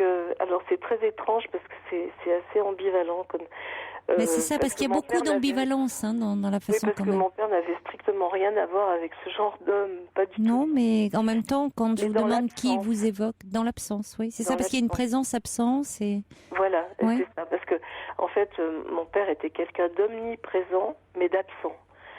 Et je me demande si finalement, dans cette façon d'aimer éperdument, il n'y a pas quelque chose aussi de cet ordre-là, quoi, quelque chose qui me rappelle la façon que j'ai eu d'aimer mon père, peut-être. Je ne sais pas, j'en sais rien, j'arrive pas. Et quelque chose qui vous obsède quand même, parce que quelque chose qui vous obsède dans cette dimension, au niveau du manque. Oui, voilà. Parce que finalement, vous êtes dans le manque. Exactement. De cet homme. Je rêve à lui pratiquement toutes les nuits depuis plus de 20 ans. Vous imaginez, oui, c'est toutes les nuits. Ah, mais pratiquement toutes les nuits. Ah oui. Oui. Et c'est vraiment c'est totalement obsessionnel. Oui, donc c'est vraiment un rêve. Là, on est vraiment dans le rêve récurrent. Oui, donc il y a quelque chose là vraiment à comprendre. Et chaque fois, dans tous les rêves, il m'échappe. Il vous échappe? Ah oui, dans tous les rêves. Alors je vis quelque chose c'est toujours merveilleux, c'est toujours très très beau. Oui, mais il finit par vous échapper. Mais il finit toujours. Oui, donc on est dans l'absence, quand même, dans le côté insaisissable. Oui, exactement. Et donc moi, je sais que c'est entre moi et moi que ça se passe. Oui, mais c'est entre vous et votre histoire aussi. C'est pas seulement entre vous et vous. C'est-à-dire que cet homme, pour qu'il, voyez, quand on est dans quelque chose qui, vous avez prononcé le mot, qui relève comme ça de l'obsession. Oui. C'est qu'il il est aussi le transfuge, le reflet d'un personnage de votre passé. Oh, sans doute, oui. J'ai bien fait le lien. J'ai fait une thérapie, j'ai fait la sophrologie, l'hypnose. Je ne sais pas comment m'en dépêtrer de cette histoire. Mais je crois qu'il faudrait quand même un peu en reparler, parce que quand on a un rêve comme ça aussi récurrent, toutes les nuits, ça veut dire qu'il y a quand même, vous le dites, de toute façon, il y a un deuil qui se fait pas. Voilà, exactement. C'est terrible, Alors, je vous assure, là, ça m'a rendue carrément malade. En plus, je psychosomatise à mort. Oui, mais d'autant plus si vous êtes malade. Je suis fatiguée, vous pouvez pas savoir. Je voudrais vraiment me défaire. Je suis allée faire un voyage en Égypte et c'était Osiris qui disait à Isis, ou le contraire, je ne sais pas, « Ton amour court sous ma chair comme le roseau dans les bras du vent ». Et je trouve que c'est très joli et je me suis dit, bon ben voilà, c'est ça. En fait, plutôt que de m'expulser cette histoire ou d'essayer de me l'arracher, parce qu'au début j'ai cru qu'on m'arrachait le cœur, et puis je me suis dit, il faut que je me l'approprie et que j'en Mais on sent aussi que vous vous en nourrissez beaucoup de cette histoire. C'est ça, c'est-à-dire qu'il y a aussi beaucoup d'ambivalence. Oui, vous l'alimentez beaucoup. Voilà, je le sais. C'est-à-dire que c'est... Alors, tant qu'à faire, et c'est vrai qu'il y a des auditeurs qui appellent pour le dire ou qui l'écrivent en disant, après tout, parce que vous avez une façon de narrer cette histoire c'est très agréable de vous écouter. Enfin, là, vous l'évoquez très bien. Il y a une puissance évocatrice. Pourquoi ne pas l'écrire? Vous pourriez l'écrire. Ah oui, mais j'ai commencé d'ailleurs. Oui. Parce qu'après tout, c'est une façon de vous l'approprier, de partager, tant qu'à faire, et de prendre de la distance. Oui, c'est vrai, oui. Non, mais j'ai parce que on voit, c'est toute votre ambivalence, c'est-à-dire que c'est bien sûr que vous pourriez dire bon, après tout, cette passion, elle est la vôtre et elle fait partie de vous, mais en même temps, vous dites, elle vous fait souffrir, elle vous rend malade, mais c'est vous n'avez pas vraiment le désir de vous en défaire. Mais c'est ça, mais c'est bien là le problème. D'ailleurs, dans ma thérapie, je l'ai constaté. Alors bon, mais seulement je me dis quand même, j'ai essayé après d'avoir d'autres histoires. Comment vous dire, j'ai été sollicitée par un homme qui était psy et qui était attentionné, qui était généreux, qui était attentif, enfin. Donc je me disais, bon, c'était quand j'avais 60 ans, il y a 7 ans déjà, je me disais, bon, mais cet homme-là, je ne suis pas amoureuse, mais à 60 ans, je ne vais pas non plus rencontrer Adonis et puis à nouveau vivre une passion. Non, j'essayais d'être raisonnable et d'aller, mais je n'y arrivais pas. C'était impossible. J'étais trop déçue, en fait, parce que j'étais toujours... malgré tout, sans faire de comparaison, sans faire de... mais dans le manque, tout simplement. Donc, j'ai cessé cette histoire, et puis maintenant, je vous assure, c'est un désert, quoi. J'arrive pas à rencontrer un autre homme, et pourtant... Oui, c'est un désert, mais en même temps, c'est pas véritablement un désert, parce que quand on est dans une obsession, on n'est pas dans le désert. Oui. L'obsession nourrit, voyez, voilà, si vous êtes rempli de cet homme, ben oui, vous êtes rempli de cette obsession. Oh là là, non mais je vous assure, j'aimerais vraiment rencontrer un magicien qui me libère de qui vous exorcise de cette, mais bon, un ami cette maraboutée. Oui, voilà. Mais non, mais c'est mais en même temps en Afrique. Oui, non, mais c'est pour ça je vous dis que vous me parlez de l'Afrique, c'est pour ça que j'enchaîne là-dessus. Ça n'a rien fait. Mais peut-être Caroline, peut-être que vous allez avoir un effet magique sur moi. Non, mais il y a quelque chose, c'est parce qu'il y a une grande ambivalence. Il y a une grande ambivalence, c'est-à-dire, mais vous en êtes consciente. Oui, c'est-à-dire que vous alimentez quelque chose. Alors, bon, je pense qu'il y a lieu d'en parler. Je pense de peut-être l'écriture, parce que c'est une façon à la fois de vous approprier ce qui est cette histoire, et aussi une façon de mettre à distance, puisque vous avez c'est pas donné à tout le monde de pouvoir en parler, d'avoir comme vous le faites, de façon à ce que ça puisse être qu'on s'y retrouve entendu, oui, et qu'on ait envie de vous écouter, qu'on ait plaisir qu'on ait envie de suivre, enfin, vous voyez, qu'on soit un peu captivé, voyez, pas voilà, par votre histoire. Donc, j'aimerais bien être moins captivée, franchement. Oui, mais bon, c'est une façon de vous, peut-être de commencer à vous défaire de quelque chose. Oui, c'est ça. Mais moi, je suis consciente de tout ça. C'est ça que c'est Jung qui disait, tout ce qui remonte pas à la conscience ressurgit sous forme de destin. Mais moi, ça m'est vraiment remonté à la conscience complètement. Je veux dire, je suis consciente de tout, et pourtant, je n'arrive pas à m'en défaire. Donc voilà, je sais pas maintenant. Je me dis, est-ce que je vais porter ça? Parce que je vous dis, ces histoires-là, souvent inachevées, sont les pires. Mais est-ce que c'est karmique? Qu'est-ce que c'est? Moi, je ne sais pas. Pourtant, Caroline, j'aimerais tellement redevenir amoureuse, pas pour une passion, mais j'ai tout ce qu'il faut pour rendre heureux un homme, et pour être moi aussi aujourd'hui avec mon expérience, je sens que j'ai ce potentiel, et puis j'en fais rien, je le perds dans une histoire impossible, mais c'est abominable. Jusqu'à ce qu'il y ait, vous savez, un événement, quelque chose auquel vous ne vous attendez pas, et qui se produise à une rencontre aussi. Vous n'en savez rien. Jusqu'à ce que votre désir, à un moment, reprenne le dessus, et que vous sortiez un petit peu de cette attitude. Oui, mais il est un peu masochiste pour le moment. Ah oui. il est là, il est dans quelque chose d'assez masochiste puisque vous n'allez pas au bout au fond, parce que tant qu'à faire, vous avez peur de vous faire du mal. Bah écoutez, oui, mais enfin la peur n'évite pas le danger. Si après tout vous vouliez retenter quelque chose plutôt que d'être là, vous torturer, être dans l'obsession. Non mais après tout, confrontez-vous au réel. Non mais rien n'est impossible. Confrontez-vous au réel et allez-y. Mais je m'y suis confrontée déjà. Ça y est. Mais vous pourriez. Non mais j'ai pas envie de recommencer. Je sais que ça mènera à rien. J'ai pas du tout envie de Oui, mais alors à ce moment-là, ça veut dire si ça mène à rien. Ça veut dire que il faut que votre désir vous mène vers autre chose. Parce que sinon, vous restez dans une attitude assez masochiste. Oui, mais attendez, ils sont où les hommes, franchement? Ils sont là, vous ne les voyez pas. Moi, je les vois pas. Voilà. Franchement, je les vois pas. Je sais pas, mais bon, j'ai une petite... Parce que vous les voyez pas. Donc c'est pour ça qu'il y a quelque chose de votre ambivalence. Oh là là. En tout cas, ça m'a fait du bien de parler avec vous parce que j'ai un poids sur la poitrine. Oui, mais je comprends. Mais c'est pour ça que je pense que peut-être, même si vous avez à un moment fait une démarche, et je pense que, vous voyez, un peu, quand on est dans quelque chose d'aussi, des rêves aussi récurrents, ça vaut peut-être la peine de recommencer ailleurs avec quelqu'un d'autre et puis aussi ce travail d'écriture. C'est fantastique, hein. J'ai des rêves érotiques extraordinaires, hein. Bah écoutez, c'est déjà ça. Hein. Il y a au moins, il y a pas de, vous voyez, on n'est pas. Non, il y a au moins déjà ce. Bon, oui, c'est dommage qu'ils.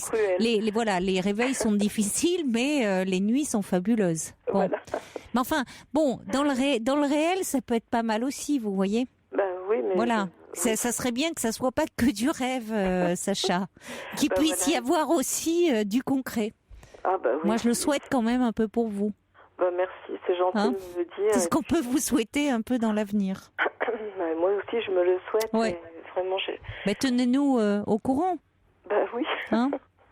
En tout cas, c'est gentil de m'avoir écouté comme ça. C'est un plaisir. Ça m'a fait du bien. Merci. À bientôt, Sacha. Au revoir. Un message de Mafalda pour Sacha qui dit « Vous l'aimez, votre obsession, et même vous la chérissez. » Yaïda et Sergio qui dit « Vous devriez vraiment écrire votre histoire. » Cathy qui dit « Et si vous reveniez vers cet homme, peut-être vous décevrait-il ?» En tout cas, Sacha a très peur de revenir vers lui.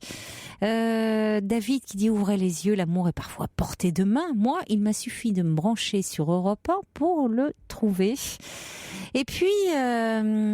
Ça ressemble fort à un message du subversif, ça, je pense, qui dit « Vous acculiez cet homme à reconnaître ses mensonges et ce faisant, il vous offrait la possibilité rêvée de vous donner à vous-même le narcissisme dont vous a privé votre père. » Je pense, c'est pas signé, mais le subversif ne signe jamais ses messages, mais je crois en reconnaître le style. Cher ami, bon retour parmi nous si c'est vous.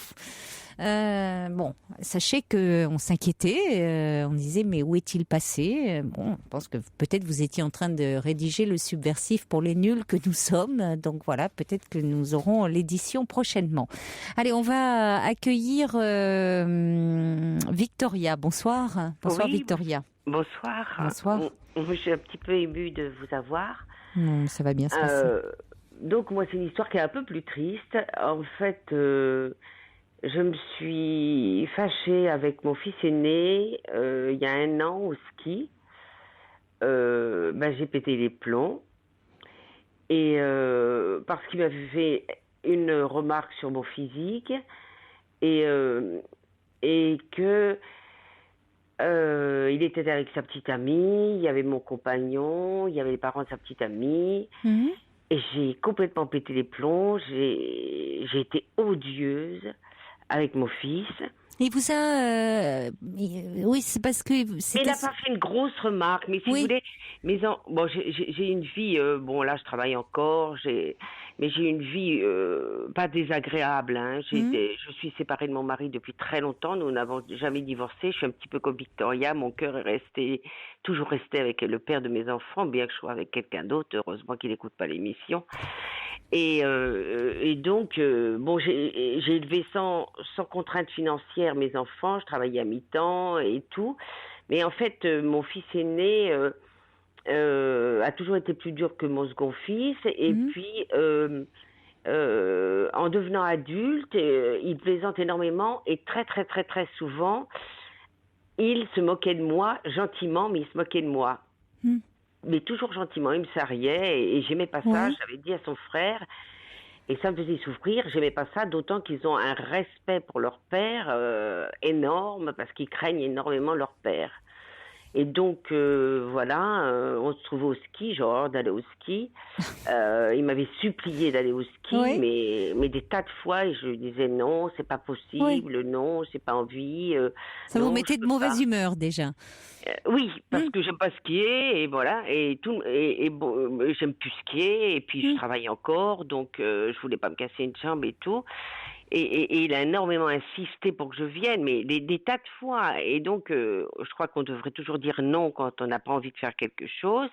Et j'ai dit oui. Et puis là-bas, au ski, l'ambiance n'a pas été terrible. Tout le monde skiait.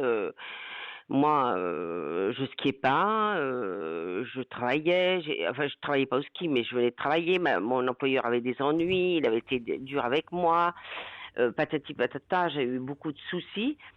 Et donc, je me suis trouvée comme ça, et mon fils, qui s'appelle Romain, m'a dit, pour les réveillons, il m'a fait une réflexion, il m'a dit, c'était pourtant pas grand-chose, sur mon physique, t'as les yeux qui sautent, mais c'est pas grave.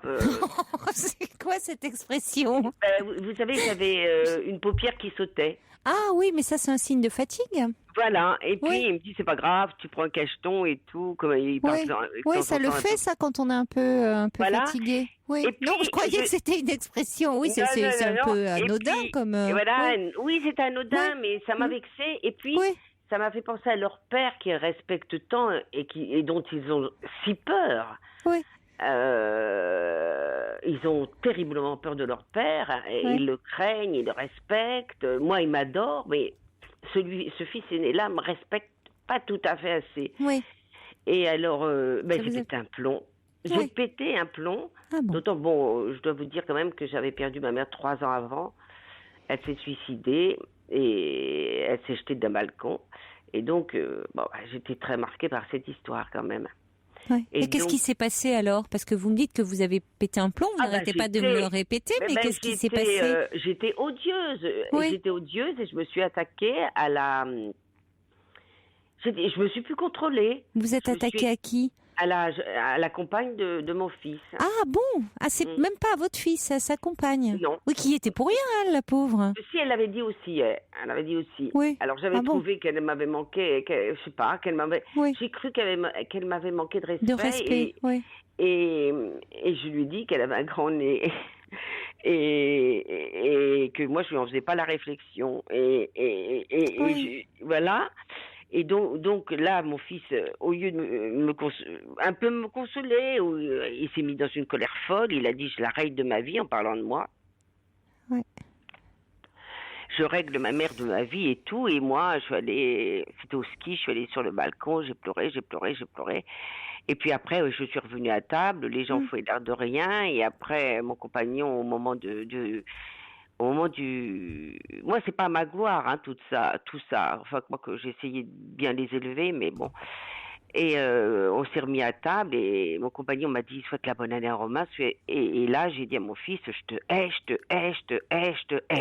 Oui, c'était très, très disproportionné, hein. Mais vous n'étiez pas bien, quoi, à ce moment-là. Non, vous étiez pas bien et bon, ça a pris une ampleur. Elle a pris une ampleur, ça m'a dépassée, ça m'a... Et donc, je te hais, toi et ta pétasse. Alors, carrément, oui. Ah oui, d'accord. Oui. Alors, elle m'a montré la porte du doigt. Bah oui. Et elle m'a dit, vous partez. Ah oui.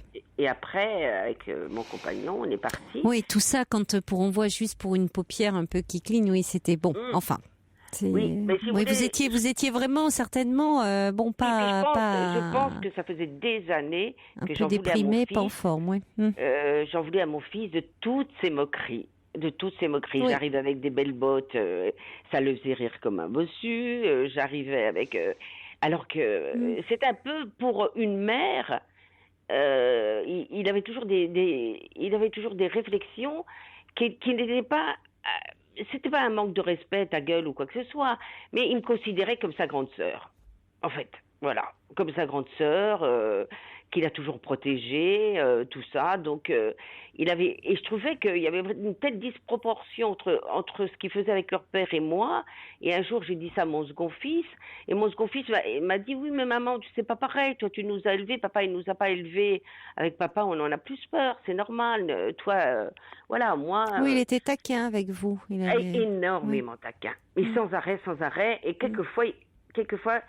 Ça allait assez loin. Une fois, c'est allé assez loin devant des amis. Mais vous n'arriviez pas à lui dire écoute, là, non, je suis pas d'accord. Là, tes propos sont blessants. On était à table et avec des amis. Ou je suis pas ta copine. Tu peux faire ce genre de réflexion avec tes amis et encore après tout si ça les blesse. Mais moi, je suis ta mère. Je suis pas. Voilà. C'est ce que j'aurais dû faire parce qu'une fois, on était à table avec des amis, il avait un bel appartement à Paris avec une terrasse et tout, il fait un barbecue et je sais pas, j'avais pas bu plus que d'autres gens et il y avait des gens et il dit, je dis quelque chose, il dit oh, bah, ça y est, ma mère elle a encore trop bu.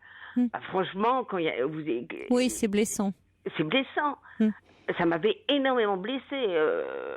Alors j'ai rien dit. Encore cette fois-là, j'ai pris sur moi pour ne rien dire à ce fils que j'adore. Mais voilà, il y a quelque chose entre nous de ce niveau.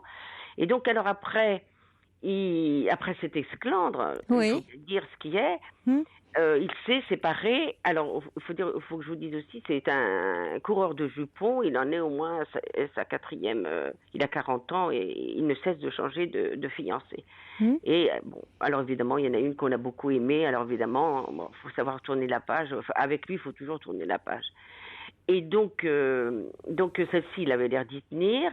Et donc au début, où ils se sont revus, ils se sont fâchés à cause de moi. Ensuite, je sais pas dans l'année, puisque lui j'étais fâchée avec lui, je lui avais adressé des mails d'excuses et tout ça, et de pour son anniversaire et tout. Il m'avait dit je peux pas te revoir pour l'instant, je suis trop blessée, etc. Et puis lui, au bout de 8 mois, un jour, il a pris le téléphone et il m'a dit maman, quand est-ce qu'on va dîner ensemble? Mais après, donc je sais pas si vous suivez. Après, oui, je suis. Il était, vous avez l'habitude de suivre des histoires compliquées. Après, il est parti 2 semaines en vacances avec elle en Grèce. Donc je me suis dit bon bah ça va, ils ont l'air de s'être mis ensemble parce que moi cette fille je l'aimais tout à fait bien. Oui. Tout à fait bien. Et cette jeune femme plutôt. Et donc j'ai cru que ça allait aller. Et après, et lui il a été nommé à Toulouse, il habitait Paris. Et après une énième dispute entre eux, ils se sont séparés. Et à Noël, Romain, en repartant du réveillon, à ce nouveau Noël, m'a dit qu'il était très malheureux d'être séparé d'elle. Et que entre autres, il m'en veut. Il me dit que je fais partie il m'a dit c'est un ensemble si je ne suis plus avec elle. Mais le fait de ce que tu as fait il y a 1 an... ça a joué dans leur... oui. Dans la décision de... D'accord. Ça a joué parce que... Alors, mais bon, voilà, ce qu'il y a, c'est que moi, auprès de cette jeune femme, c'est vrai que je n'ai jamais pensé m'excuser. Et mon fils... Non. Je n'ai jamais. Oui. Et auprès de mon fils l'autre fois, il m'a dit, je lui ai dit, mais tu crois que je devrais envoyer un mot à Émilie et tout, et il m'a dit non maman, c'est trop tard. Alors je voulais savoir si... Alors il n'est plus avec elle là? Non, il n'est plus avec elle, il en est malheureux puisqu'il est revenu. Donc ça c'était le 2e Noël, là, c'est le Noël de la dispute, je m'étais jamais disputée avec quelqu'un. Ça fait 2 ans, hein, c'est ça? Donc ça fait 1 an à Noël. Oui, ça fait un peu réchauffé, hein. Oui. Alors à Noël, il m'a dit je ne veux plus venir à Paris. Je l'ai rencontré en bas de chez mon frère. Ça m'étonnerait qu'il ait rencontré en bas de chez son frère parce que il m'a dit elle allait à sa salle de sport. Mais surtout que là, c'est un peu compliqué parce que ça donnerait le sentiment que vous interférez Oui. Enfin, que vous faites un peu l'avocat de votre fils qui, quand même, il a 40 ans, ces histoires sentimentales, normalement, vous n'avez pas à vous en mêler. Oui. Donc, ils se sont séparés pour des raisons qui leur appartiennent. Alors après, lui dit que ce qui s'est passé lors de ce réveillon a pu jouer. Bon, peut-être, et que le fait de dire ta mère, ça, c'est compliqué, elle m'apprécie pas, là, j'en ai assez de tout ça. Ça a pu être un facteur supplémentaire lors d'une dispute. Ça a pu revenir sur le tapis. Voilà. Mais que vous interveniez en disant, alors qu'ils ne sont plus ensemble, dire un an plus tard, je suis désolée pour ce que j'ai dit. Ils seraient ensemble, dire vraiment, j'étais vraiment pas bien et vraiment je présente mes excuses et c'était hors de propos et déplacé et mes paroles ont dépassé ma pensée. Enfin, à ce moment-là, et tu as pris, voilà, c'était important. Mais là, que mon compagnon, excusez-moi de vous couper, d'autant que mon compagnon a téléphoné aux parents de cette jeune fille qui était là, cette jeune femme, et leur a dit, moi, ça fait 25 ans que je suis avec Victoria, je ne serai pas depuis 25 ans avec quelqu'un si elle se comportait comme ça. Elle était très malheureuse. Voilà, il s'est excusé, lui, auprès des parents. Donc, s'ils se remettent ensemble, ce qui est possible, c'est-à-dire que votre fils peut de son côté faire des démarches auprès d'elle et ils peuvent, après tout, la relation peut reprendre. Ça. Oui. Bon, il sera toujours temps, si vous revoyez cette jeune femme, parce qu'après tout, il est jamais trop tard. Je trouve, il vaut mieux quand on doit présenter des excuses le faire pas trop tard, je trouve. Mais après tout, si jamais votre fils doit renouer avec cette jeune femme, je trouve que dans ces cas-là, pour la paix familiale et puis même par rapport à elle, parce que c'est vrai que c'était, vous le dites vous-même, assez injuste vis-à-vis d'elle. Je trouve que c'est important de savoir quand on a eu un comportement un peu injuste, de savoir s'excuser, voilà, de le reconnaître. Tout le monde fait des erreurs, ça arrive à tout le monde, et c'est important de pouvoir dire, bon, je me suis emportée et je le regrette sincèrement. Voilà, je regrette mes propos qui étaient déplacés. C'est trop tard. Mais trop tard, parce qu'ils ne sont plus ensemble là pour le moment. C'est ça que je veux dire. Il n'est pas trop tard dans le temps, il est trop tard parce qu'ils ne sont plus ensemble. À Noël dernier, il l'a rencontrée. Oui, mais là, ils ne sont plus ensemble. Qu'est-ce que vous allez contacter cette jeune femme ? Ça fait un peu la mère qui interfère pour son fils. Or, votre fils, il a quand même 40 ans. C'est à lui de régler ses problèmes avec cette jeune femme. Alors moi, j'ai une de mes amies qui me dit, écoute, Eva, arrête de te flageller. Si vraiment elle l'aimait, elle n'aurait pas tenu compte de ça. Quand on aime vraiment quelqu'un, on ne sait pas après ce qui s'est passé entre eux. Vous voyez. Mais elle me dit, parce que moi je lui dis, tu vois, c'est ma faute, Sabrina, tout, c'est ma faute. Non, mais ça, Et elle me dit, mais arrête de te flageller. Moi, j'aurais un fils comme ton fils, avec une belle situation. Et tout, et qui me je tiendrai pas compte de la mère. Je l'aurais pas vue pendant quelque temps. Oui, mais on peut jamais être à la place des autres et on ne sait pas. Peut-être que ça a pu être un élément supplémentaire. Un élément parmi d'autres. Mais ça n'a pas c'est certainement pas le seul, évidemment. C'est un élément parmi d'autres. Mais c'est aussi parce que dans leur relation, il y avait des choses qui n'allaient pas. En revanche, ce que vous pouvez faire, c'est dire à votre fils, lui redire, dire que vous regrettez sincèrement cet épisode, mais peut-être aussi c'est l'occasion de parler avec lui, de dire qu'il y a des moments où dans ses propos, il vous blesse. Vous voyez, ça peut être l'occasion, ce que vous n'avez pas jusqu'ici réussi à dire par rapport à la façon dont vous vous positionnez par rapport à lui dire que lui, ce qu'il prend pour de la taquinerie, une façon de vous taquiner, qu'il y a des moments où ça vous blesse. Voilà, et que c'est important de pouvoir lui dire.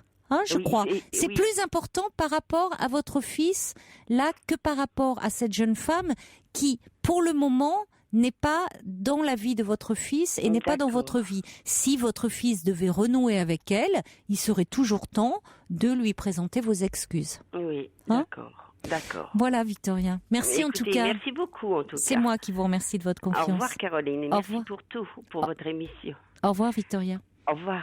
Bonsoir, Tony. Oui, bonsoir, Caroline. Bonsoir. Oui, à ce moment, je vous écoute pas mal. Hein. Comme à ce moment, ça a traversé du désert, alors j'ai le temps un peu de vous écouter. Ah bon? Pourquoi? Qu'est-ce qui vous arrive? Vous ne souvenez pas de moi. Ça avait fait un peu de bruit sur les antennes. Le célibataire... je vous ai nostalgique des années qui s'est arrêté aux années 80. Oui, voilà. Ah, mais voilà, bien sûr. Le vieux ringard.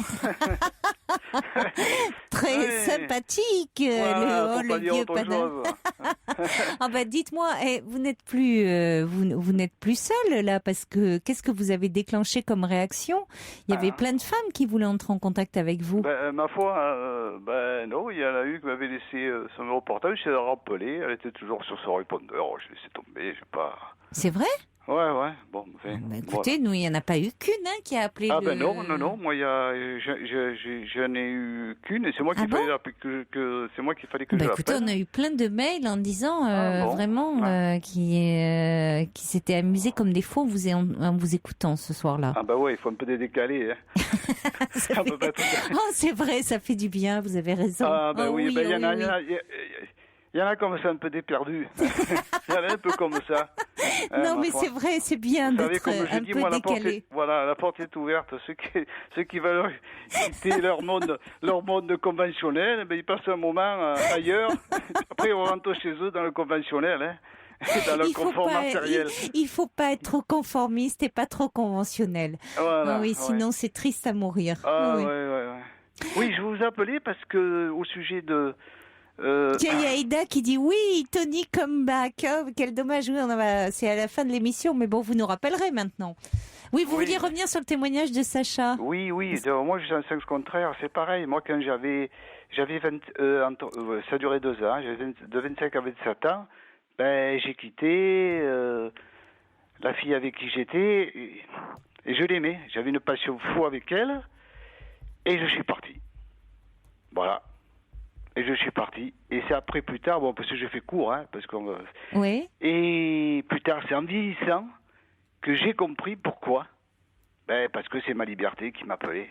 Point barre, ça ne valait pas plus loin. Et je ne regrette pas, Je ne regrette pas du tout. Ah oui, mais enfin, vous qui revendiquez tellement votre liberté, vous ne regrettez pas, mais pas quand même, cette jeune fille, elle reste... Oui. Eh bien, cette jeune fille, de temps en temps, elle me revient. Mais je ne regrette pas parce que finalement, on s'est quitté en pleine passion, donc il n'y a pas eu... on peut se quitter après, vous savez, par déchirure, par... Donc, voilà. Donc, j'en garde un excellent souvenir. C'est le seul, d'ailleurs, parmi toutes les rencontres. C'est le seul beau souvenir que je garde. Oui, mais quand même, elle vous a marqué. Mais un grand amour. Elle m'a marqué, oui. Elle m'a marqué. Voilà, donc Tony au cœur tendre, finalement. Oui, mais enfin... On en reparlera une autre fois, d'accord? Avec plaisir. Je vous embrasse, Tony. Allez, à bientôt. Au revoir. Au revoir. Et oui, Eda qui dit zut, il faut que vous reveniez demain, Tony. Allez, je vous embrasse. Très belle nuit à vous. Il est maintenant 1h sur Europe 1.